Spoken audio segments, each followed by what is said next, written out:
Hi guys, for today's video, I will teach you how to transfer contacts from Google to your iPhone.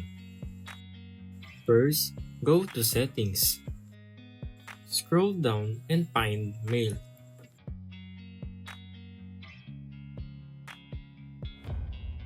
Press Account.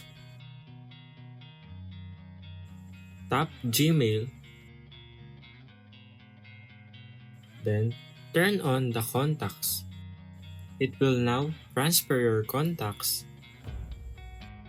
Then that's it. That's how you transfer contacts from Google to your iPhone. Thank you guys for watching this video and see you on my next tutorials.